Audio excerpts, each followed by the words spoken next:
There is a place nearby filled with ghosts and violent echoes and broken rhymes, like the field of a great battle after the flags have withdrawn and the dead have been carried away. Shortly after the First World War, a Canadian physician wandered the fields of Flanders where so many young men had died to end the war, to end all wars. He wrote, "We are the dead. Short days ago we lived, felt dawn, saw sunset glow, loved and were loved, and now we lie in Flanders fields." This is the carnage of the new Flanders fields. Thousands upon thousands killed in automobiles this year alone. As in a war, most of the young, and we grieve the loss profoundly. But what of those survivors who were so severely injured that their responses to the world about them would forever be changed? We have learned to mend the body, but what of the brain? That vulnerable, terribly delicate mechanism which lies behind the eyes. What of the mending of the shattered mind? Unit 737, major accident, Northwest Highway and Midway Road, timeout 2139. Doctor surgery staff. This is Doctor surgery, go ahead. Doctor, we've got approximately a 30-year-old male. We have a skull fracture. We do have blood and fluids coming from the ears, considerable amount. No pulse, no respirations, no blood pressure. Witnesses state that he had a pulse and respiration just seconds before our arrival. We are doing CPR at this time. Go ahead and start your IV awareness. Push 2 amps of bicarbonate and amp of epi and continue CPR. Transport as soon as possible. What's your destination ETA? Becoming condition 3, code 3 in about 15 minutes to your location.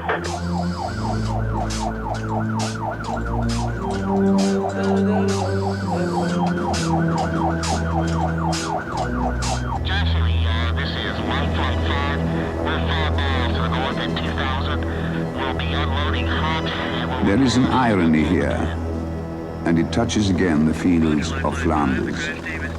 In recent wars, Korea, Vietnam, conflicts in the Middle East, we have not only become more proficient at killing, but at saving lives as well.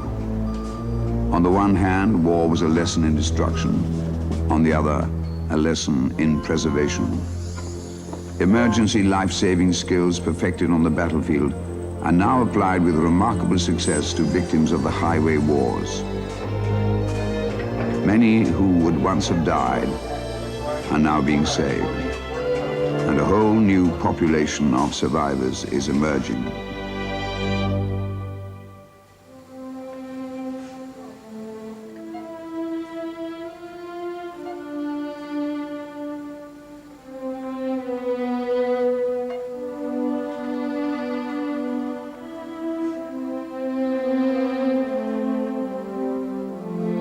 Coma.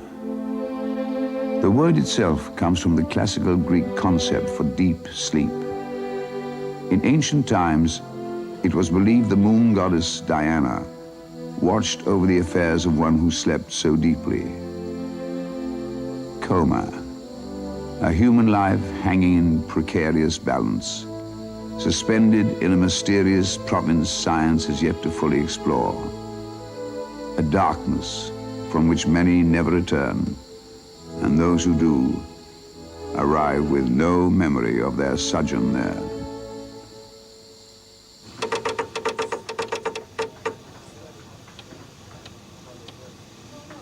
In the most basic sense, there are 2 objectives, if you will, that in treating patients in head injury in the intensive care unit setting. One is the treatment of the pathology, the injury itself. Usually that's trying to decrease the amount of brain swelling, decrease the pressure inside the head. The other goal is to maintain normal function that the brain is unable to do because of the injury. There's a great deal of confusion about what families expect, and generally, I think initially, families expect the patient to wake up as though they were waking up from sleep. Coma, in this context, we really mean absence of arousal, absence of consciousness in its crudest sense, that the patient does not relate in any organized way to its environment. In general, that the length of coma is highly predictive of outcome, but it's not so specific that a patient who's only unconscious for 3 days is guaranteed to make a better recovery than a patient who's unconscious for 14 days. When there's prolonged coma, that is, for months, 6 months, the outlook is usually poor, but it's not universally poor. That is, patients with prolonged coma can recover. Typically, the statement goes something like this. When we first got to the emergency room, the neurosurgeon said to us, "Your family member won't live. If he does live, he'll be a vegetable." He lived. He's out of coma, and he's not a vegetable, and I'm not going to believe anything you tell me about his being defective or deficient in any way. And a lot of families are able to really hold on to that for a long time. I think some of other families are not able to, but at the point where reality really hits, that there really has been a significant change in this person, I think the whole grief cycle starts over. In the old Nordic myths, Odin cast a spell on Brunhilda, and she went into a deep and lasting sleep. After 20 years, the hero Siegfried awakened her with a kiss. She stirred, opened her eyes, and she taught him the wisdom of the runes, the gifts of thinking, of speaking, and the power over men. Unlike the myths, where one wakes suddenly in full possession of wisdom, thinking, speaking, and power over men, for the head injury victim, these are the very things lost. And to recover them, if at all, will require years of pain and struggle, both for the patient and for the family. To those who loved him before, he is a stranger now, still loved, but also grieved. It's been No, 11 I years. still see him like he was, before.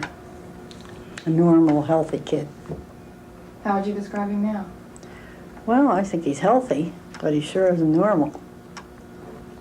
And he's very hard to understand because, as I say, one day he acts perfectly fine, the next day a little something will just start him off, and he's just very frustrated and angry. He gets very angry. And you never know when that's going to appear, it just comes up. And of course he's very hostile to people he loved all his life. It just isn't him. He never acted like that before. And my husband kept pulling me out that night and saying, we must leave. And I said, no, please don't make me leave him, not now, not at this point. And we walked out the door, and I kept thinking, my heart really is breaking. There was such a band around it until I thought I was not sure I could get through that time, that one moment. I was in a rage. I was in absolute rage. I literally carried a knife in my pocket because I was staying in the Bronx, where he'd been mugged, where he'd gone to school. And I was hoping that somebody would just say something to me so I could lash out at them. That's how crazy you get. You want to hurt back. How could this happen? You spend your life raising a child, a perfect human being, and have him shattered. He had a good job. He had a nice car, a baby, a wife. They had just bought a beautiful 3-bedroom trailer and had everything going for him, 100%. And wake up one night and it's all over. In a flash. In a flash, like striking a match and blowing it out real quick. I guess there was a point where when Russell was first injured and he was in coma for such a long time, being 6 months approximately in coma, that it was a very earth-shaking thing for me to make a decision. Is Russell better off dead or alive? Many of ours of just tears. Okay. God, There's still a lot of pain for you now. yes. Same. Everybody says when anybody gets hurt, everybody, why does it happen to me? Maybe to you, I mean. Oh, Lord, why? I can't help it, honey. It's my boy. He is your boy, and you had a lot of hopes for him. God. It's all our dreams. God.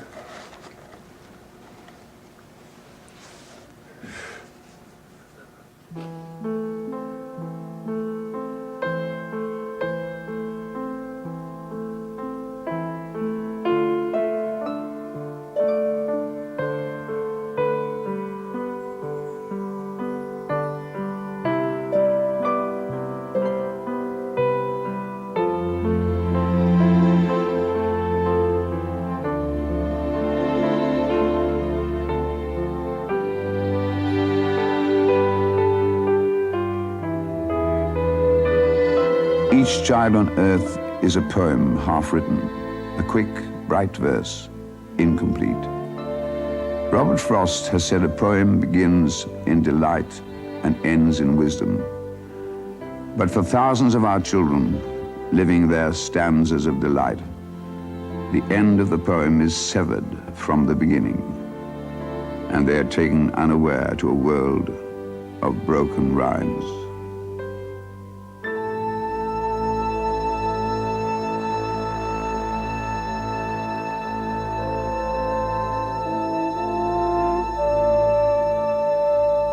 In these scenes, taken by a hidden camera nearly a year after his accident, it seems the boy had fled, like a locust leaving merely a shell of what he had been. One wonders what he saw in the mirror. What dreams were there behind those haunted eyes? Or did he dream at all?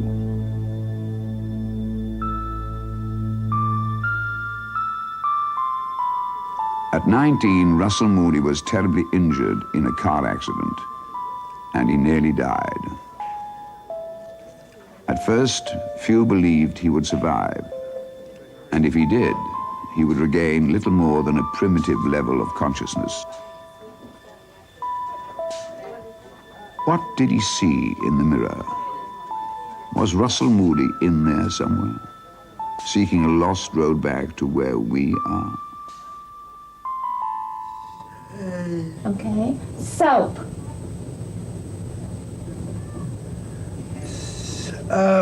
Good one. Cell.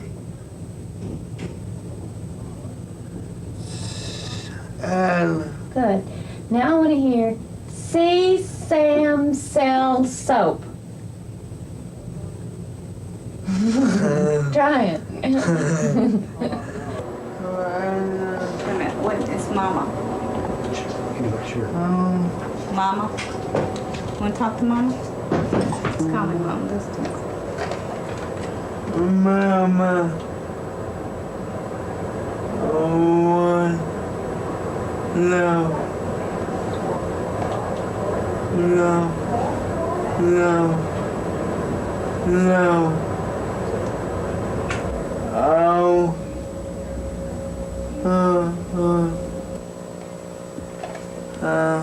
You through? You need some help? He brushed his teeth with the new toothbrush. Yeah, he really brushed a long time. He must have liked it. Yeah, yeah, with the Neutrogena, Oh yeah, he looks gorgeous. Okay. In Houston, Texas, There is a hospital called Medical Center del Oro, one of the nation's leading centers for the rehabilitation of brain-injured persons. Here for 3 years now, Russell has lived his long awakening. It has been a profoundly difficult voyage of rediscovery. It's okay. Consider the brain as a marvelous computer with the directions for its use stored inside.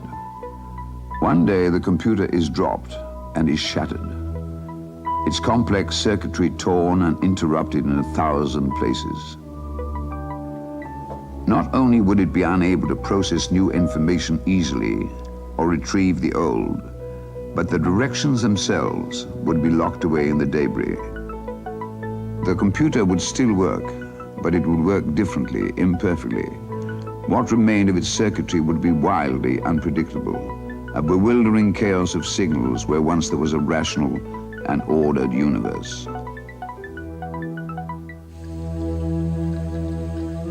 Russell Moody's 3-year struggle has been largely to find the directions to the computer, to still and master the chaos in his mind. If we were to see with his eyes and feel the world he feels, we would find it a terrifying place to be. Everything moves slowly, as if in a dream. Simple tasks we once performed automatically, the movement of a hand, would require a torment of thought and planning. Images would be juxtaposed and often without focus. Our world would be filled with sound and noise, and it would be difficult to differentiate what is relevant from what is not.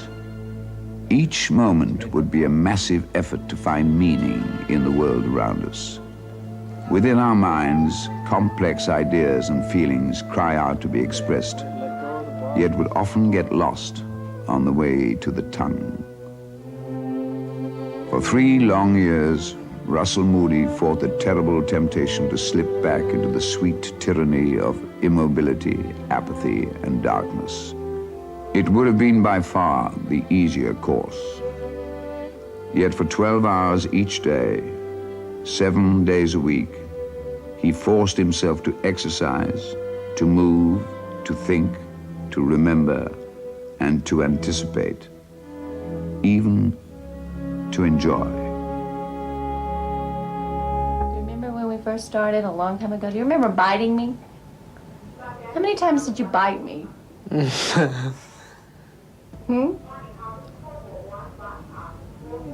When you couldn't stick out your tongue or move the tongue depressor from side to side? That was the only thing that gave me a pleasure. A pleasure? It's the only thing you had control over, right? Didn't stop me though, did it? No. One thing I should have season their fingers. Russell Moody was in a coma for 6 months. Few who tarry so long in that dark province ever really return. Yet slowly, the person of Russell is emerging, with humor, with dignity, and a kind of unexpected grace. I keep pushing Russell, but as far as I'm concerned, if Russell never improved any more than what he is today, I'm happy. Because Russell is fortunate that he still has a good mind. He can tell jokes, he's got a good enough memory, and God was great to Russell in that he spared him those things that are still, those parts of his mind that are still good for him. He's a fighter. He's come back. There's never been anything this boy hasn't tackled in his life that he hadn't been able to come through with winning colors. Like they say, cream comes to the top. He's always come to the top.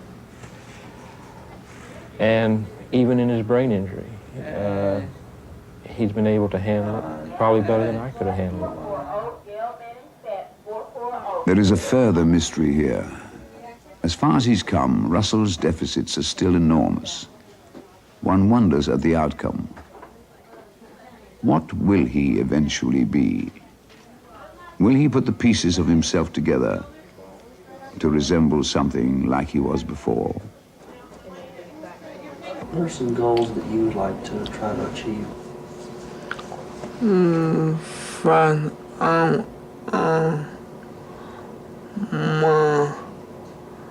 house and the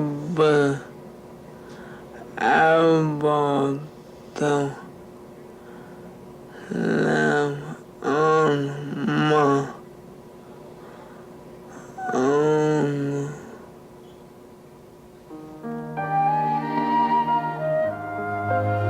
There is no doubt he will walk from this place one day under his own power, that his speech will continue to improve. He will grow stronger of body and of mind. But how far, we wonder, will his progress take him? Physicians and psychologists have talked about plateaus, that his performance will peak, and he will be at that point all he can be. Yet, one by one, he has passed the plateaus they have set, climbed beyond their predictions. The life of Russell Moody makes you wonder about the equations of our existence. Within the human brain, they say, dwells the apparatus of all we are.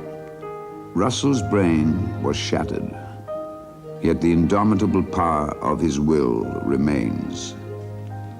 Where then, we wonder, does the will reside?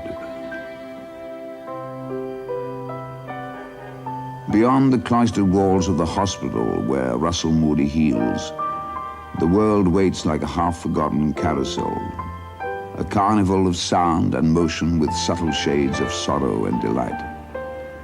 To be a part of this world again is the most fervent wish of Russell and the thousands of other head injury victims who are living through the hospital experience. Yet, to survive in contemporary society requires complex intellectual and emotional skills, a very sure and certain sense of self. For head-injured people, these are often the very skills their accident has stripped away. So comes the question, how shall these people now live? Traditionally, their options were few. Hidden away in the city, watching television in darkened rooms, nursing homes or institutions for the mentally ill or retarded. It's like mending the wing of a butterfly, then releasing it into an iron gray cage. If you think of the sort of treatments that patients go through, throughout most of the USA, throughout Britain and most of Europe, the early treatment and management really is superb.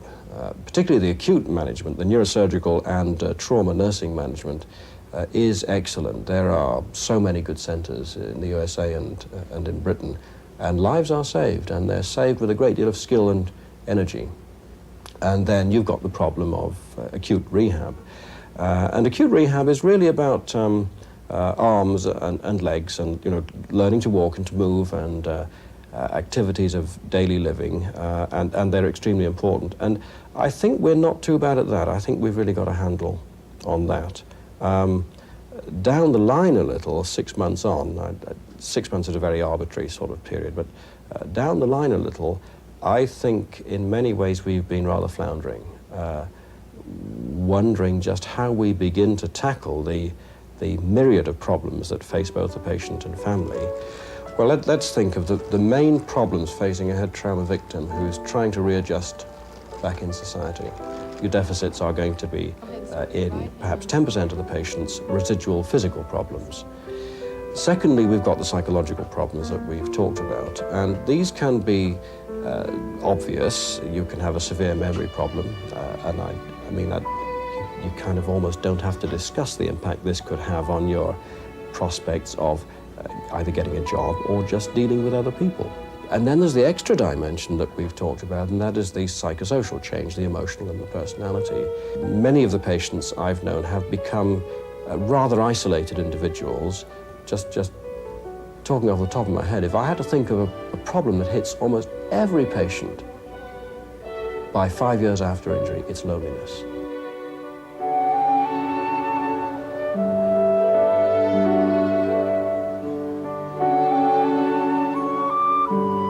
In Galveston, Texas, there is a glass house filled with living green and allegory.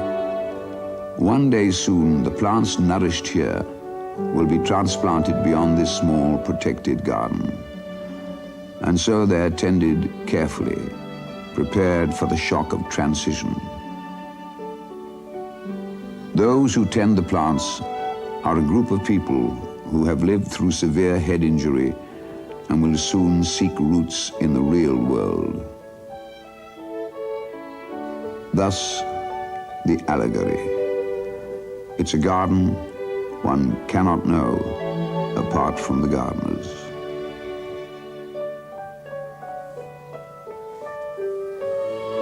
The place is called the Transitional Learning Community, a dramatic new trend in the rehabilitation of the head-injured person. As a pilot program, it offers hope to a few whose gifts, however flawed, might otherwise be lost to us forever.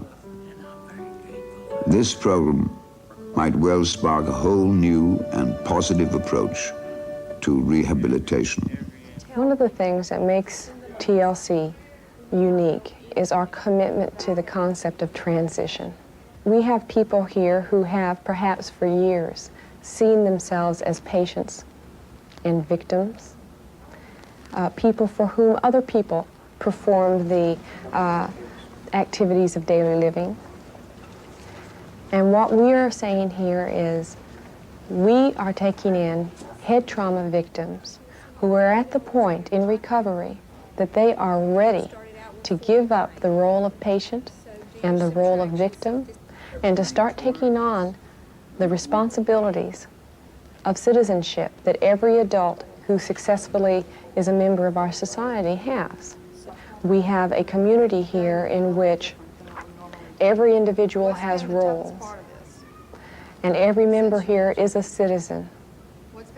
And we feel that this approach fosters the concept of having an individual regain that sense of self-respect and self-esteem that will allow them to maximize the probability of making a successful transition. Before I was going to go to college, play football, and try to get a law degree, try to be a lawyer.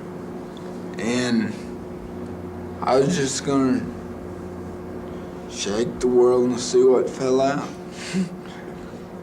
The plans that you had before. Yeah. You know, it's not like you just, that's all wiped out. You still remember all of that. But then you have to accept where you are right now. I don't know the answers to those questions. I just have them handed to me. And they're gonna say to me, no, you can't have a license in this state because you might have another accident. And we can't afford to have that happen. So you just have to forget about it. Well, if I can't do that, what can I do? Molly, how does all this leave you feeling? Well, it leaves me on a little post out there in the middle of everywhere. And I don't know which way to go. I don't know what direction to go. The man with the questions holds advanced degrees in music and economics. His questions are typical of those who come for training here. What can I do with my life? How can I find my way? I just know that the world is broken. I don't know where to go and I don't know what to do. I don't know what to tell you. I'm not the dealer, I'm just another player. But just keep plugging away. The young man with the answer is a man named Mark Barton. Before he was injured in a fall, he was an athlete of great potential.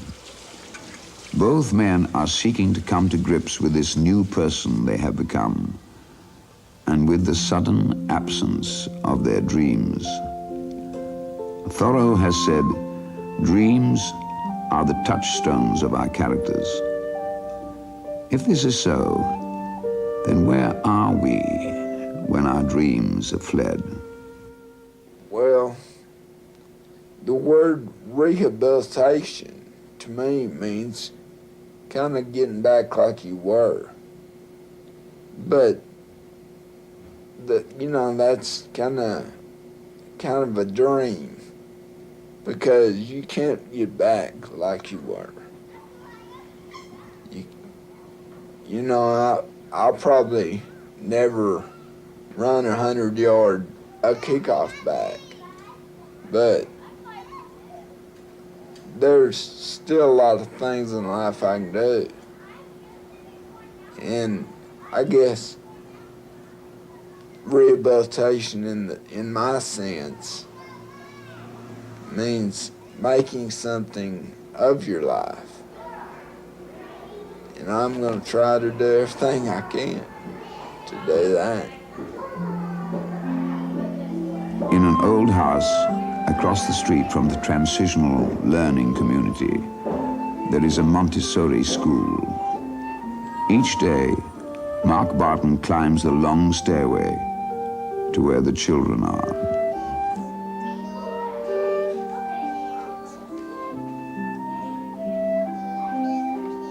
A curious kinship has developed between the bright young children and the man whose intellectual skills are not what they once were.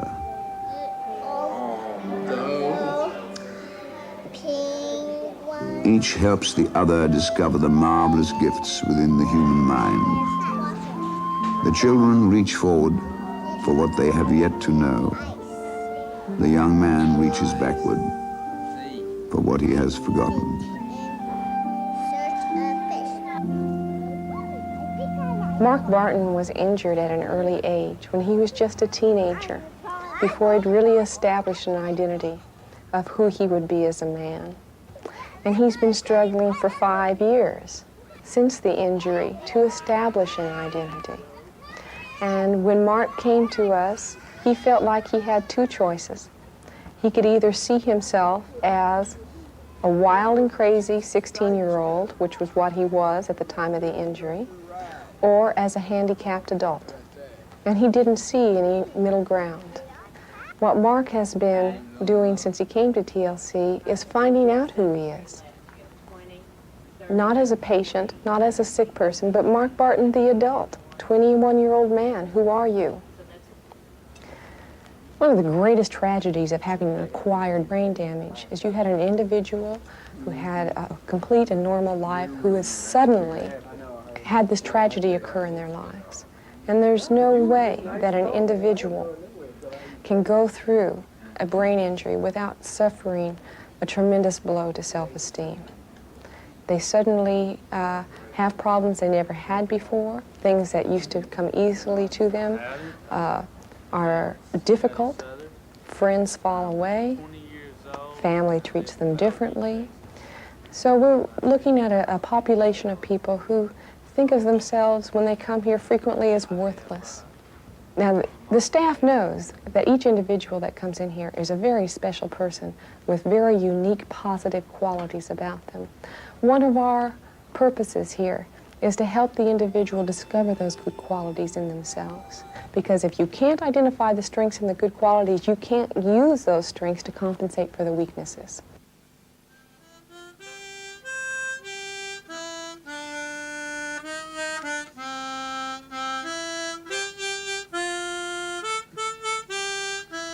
At the transitional learning community, there is a young man named Carlos Risca. Before he was struck by a bus on a city street, he was an inventor, an electronics designer, child of the Silicon Revolution.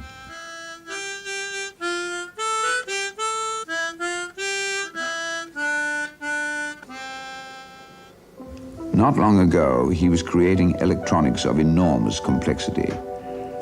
Now, he struggles with the directions for the operation of a washing machine. These were things that we used to do in a real automatic mode, to the point that we can't really remember how we actually did all these things.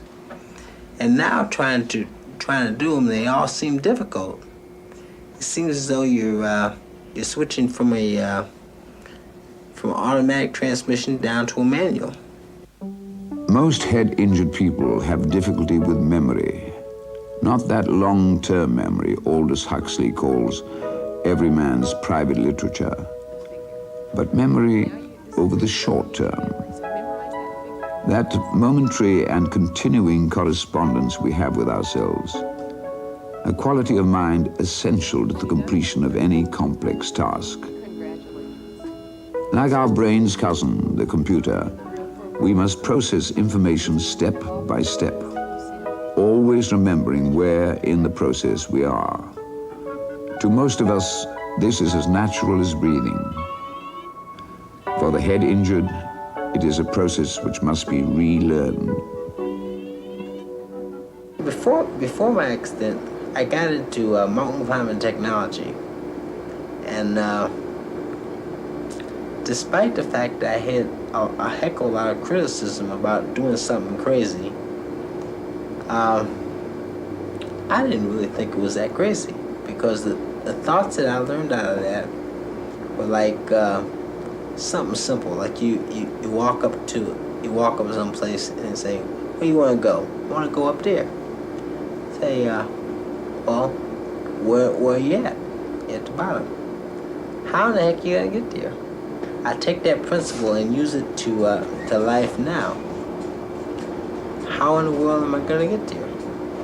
Now I'm at the point of trying to understand what it will take to get there. Soon both Carlos and Mark will make their way out into the world from which they have been absent so long. Children, as we all are, in a strange emporium of sensation and surprise. And we wonder, how will they fare?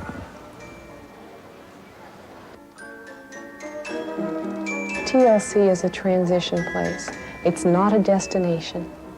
And even after they leave here, that's not the destination, because the journey continues on. Life is a journey. And so they have to take what they have learned from being through this tremendous tragedy, turn it around and turn it into a victory. And that victory is living life and experiencing life and accepting life with all its goods and all its bads, but to accept it and to cope with it and to move on.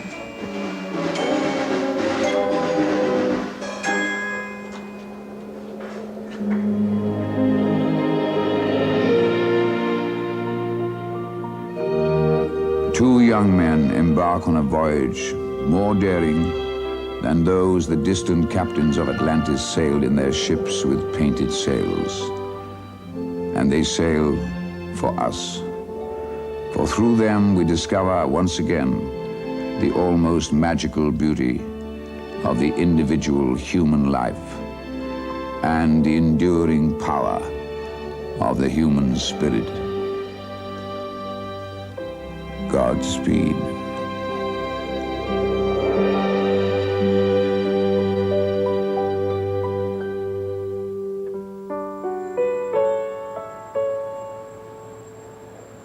It is morning in Manhattan, a world away from Galveston Isle. A young man does what Mark and Carlos dream. A simple thing, really. Armed with his morning paper, he goes to work. If you timed his progress from his doorstep to where he works in the Bronx, it would take about 40 minutes. In truth, it took 8 years.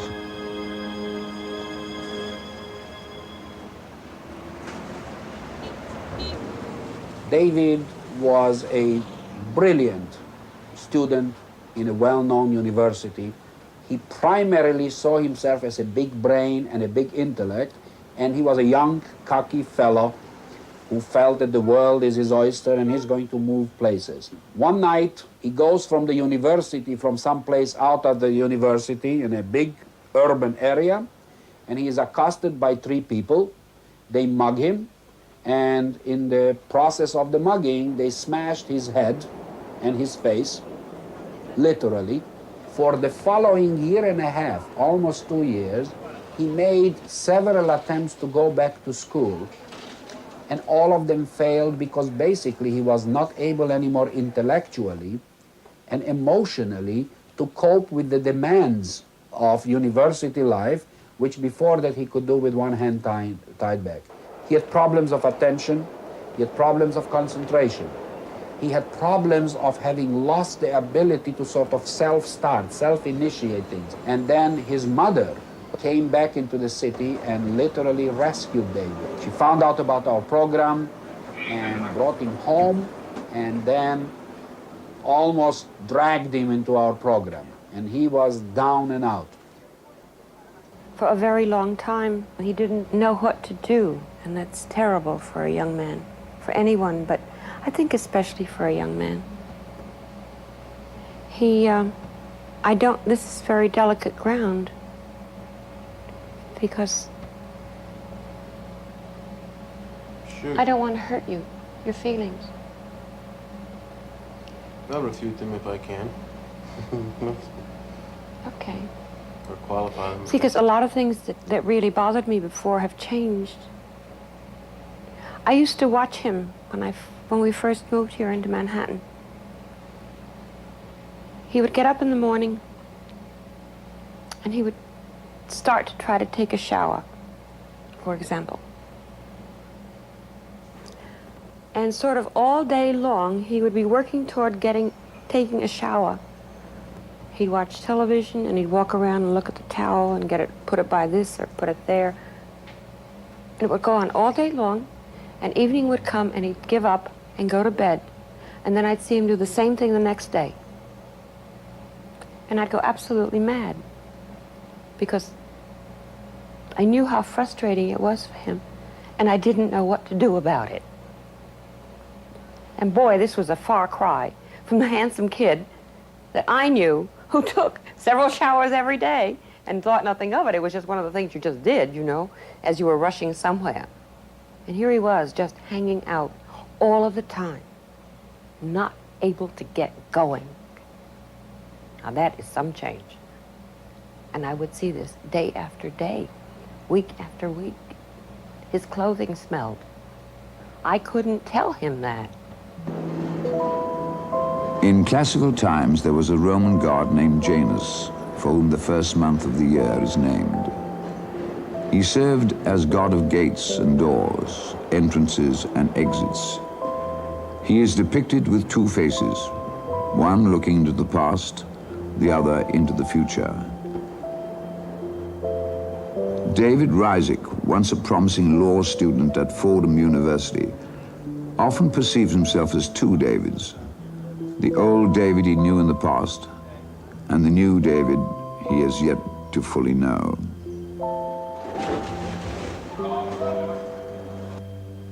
I thought I lost him for a long time. I thought he was gone. But I find he's still there. I'm still that person, changed. I do miss him in that he was a little more easily satisfied. And damn, I was a pretty boy. Considering all the operations, I should look like Clark Gable. The old David had some darn good times. Now, I've done very well over the last couple of years, again. The new David, which rose from the wreckage of the old, is a product of his own will. But he is also the product of an enlightened new concept in rehabilitation, sometimes called the regenerative option. People are regaining a remarkable degree of function which had been lost. Experts observe what happens but they can't explain why it happens. There is a theory, and if the theory about David's recovery is right, it might forever change our ideas about the living architecture of the human brain. In recent years, some very interesting breakthroughs have occurred. Neuroscientists have found increasingly more evidence that although the brain cell itself, once it dies, it doesn't regenerate, there is an interesting process in the brain that seems to explain, at least in part, some of the reasons why functions seem to return in people after they suffered severe head injuries. The brain consists of many thousands and millions of brain cells that are sort of interconnected with one another at the roots. If you consider to be the cell itself, and then it has a long trunk, which is the axon, and then it has all those very fine little synapses, which are actually, in a way, almost look, in a sense, like the roots of a tree. Now, brain cells are connected with one another, are linked up one another through these kind of root system. And so that one brain cell and another brain cell, in a way, meet and touch sort of at the roots. Now, when a brain cell dies, apparently what has been found now increasingly, that in the empty spaces where a brain cell was and died, the adjacent, the neighborly cells seem to send their roots in, so that actually what happens that there is a link up of sorts between the brain cells in the empty spaces that remained, you know, as if you wish, a tree burned out, so that sort of the woods, you know, cover the empty spot, and this is what the synaptic regeneration in an oversimplified version. Now David arrives at work. It has been 40 minutes. It has been 8 years. It is quite probable he will not be the lawyer he dreamed to be. Yet his job as a title searcher is both demanding and productive. David Reisig is back with us at last. I would like him to be totally self-sufficient, able to take care of himself and his life. I would like him to be able to have a life for himself apart from me, for himself. I would like him to not ever feel like a dependent child, and he's felt that way for a number of years now. And I know his spirit rails against it. I want him to have his life for himself. He's a wonderful human being. Let him, for God's sakes, enjoy it. Let him not always be crippled by his insecurities and his fears. Let him do what he can do and enjoy as much as he can. I want his spirit free, you know. I always want to be there on the sideline saying, hey, kid, go, fly, do what you can do. Don't let what's happened to you cripple you. You're on your way. When I look back now, from the first early days and now, what happened to your aidynamia, you know, to this lack of ability to get started, it looks almost like it disappeared. It's almost too good to be true. Not long ago, David returned to the program in Manhattan that made him whole. Within a small storefront building, the power of belief is a critical tool in the healing of the human mind. We do know that the psychology of belief is a very powerful component. It is well known today that if you give a person a pill that actually contains nothing in terms of chemical substance, it's called a placebo. Chemically, it's an inert kind of thing. It could be sugar for all you mean. But if the person believes that this pill is a good medicine, we know today that placebos have a very significant healing effect. In other words, physiologic changes, healing changes will take place in the body if the person believes that the pill he is taking is a helpful pill.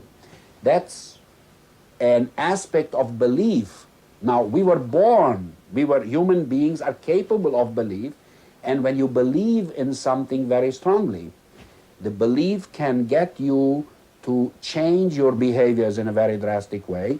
A lot of relief because it was finally somebody with some answers. And they can even get certain physiologic changes to occur. Gave me another chance, or just a chance. No one really truly understands exactly how this works. And it was kind of nice. I finally got a chance to achieve again. This is concepts of the mind, and natural sciences and behavior sciences is yet to catch up, but we know that it works. Tell us now honestly and be objective.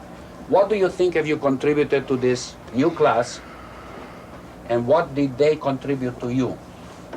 It's a very simple question.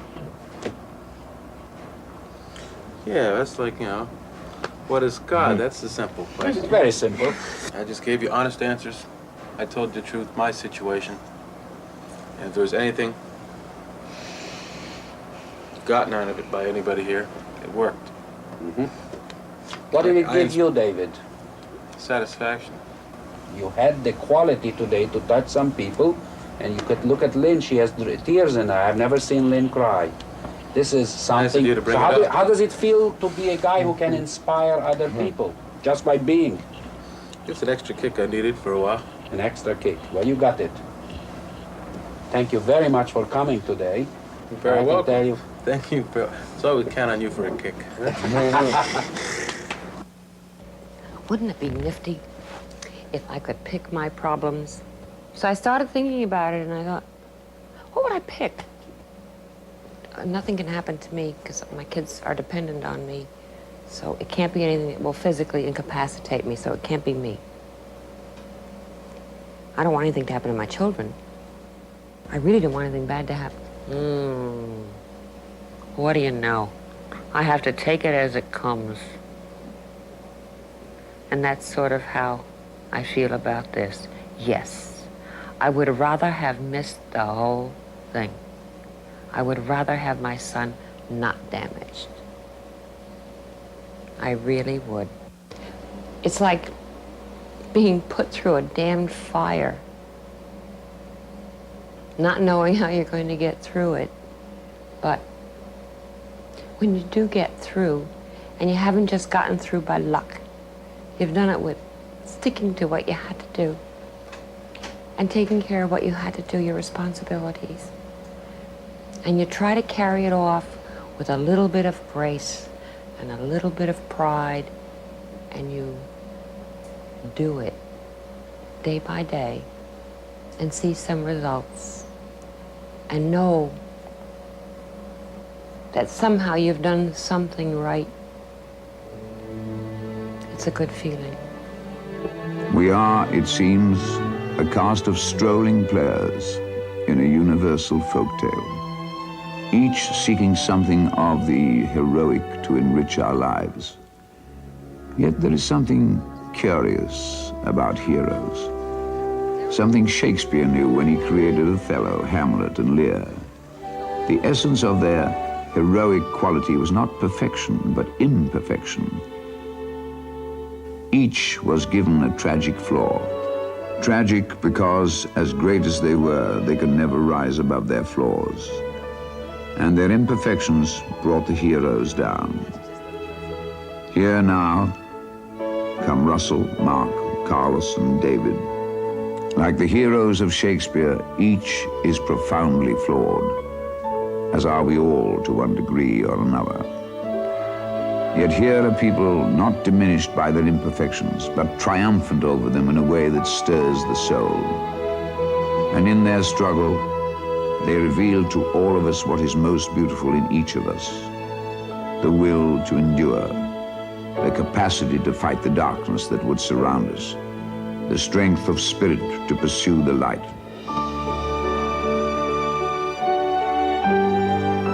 We are the living. We live, feel dawn, see sunsets glow, love and are loved. A long way from Flanders fields.